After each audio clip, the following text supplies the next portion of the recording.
Imagine waking up tomorrow morning, walking slowly to your bedroom window, and looking out at a world that has entirely changed while you slept.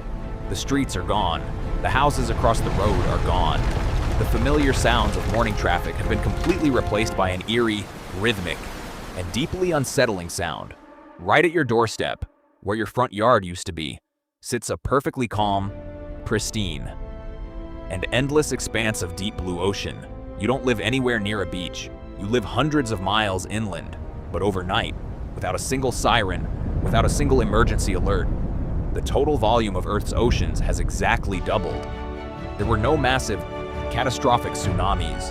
There was no terrifying asteroid impact crashing into the sea.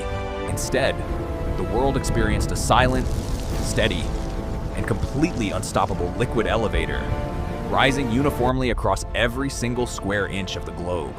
Within the first 6 hours, low-lying states, ancient coastal cities, and entire island nations completely vanish beneath a smooth sheet of dark turquoise water. The lower 50 floors of the world's greatest skyscrapers instantly become a brand new habitat for deep-sea marine life, as iconic human city centers are transformed into silent, hollow, glass and steel archipelagos. But this is not just a standard flood. This is a violent rewriting of global physics. The sudden, terrifying addition of sextillions of tons of new water weight slams down onto the oceanic crust, buckling the deepest trenches of our planet and triggering massive, rhythmic tectonic groans far beneath the surface. At the same time, the physical space taken up by the rising water forces our entire atmosphere to compress.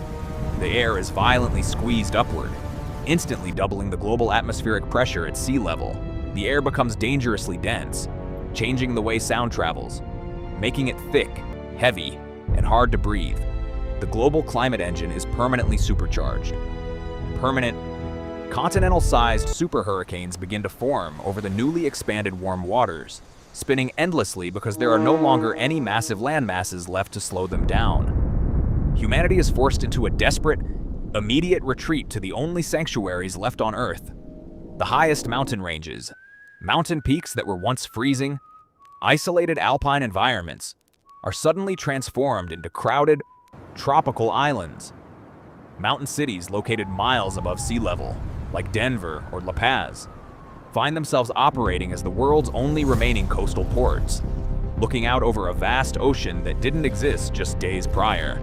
We often look at global disasters through the lens of Hollywood fiction, imagining a chaotic, muddy apocalypse that leaves the planet a broken, dead wasteland.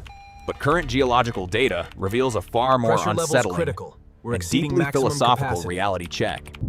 The Earth did not break.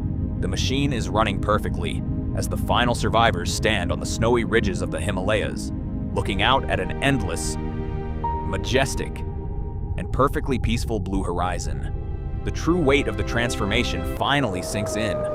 The oceans didn't destroy our world. They didn't commit an act of malice. They simply reclaimed it. They refilled the ancient, primordial cradle of life, wiping away our temporary concrete cities, and leaving a quieted humanity exactly where our biological story first began, waiting silently on the shore.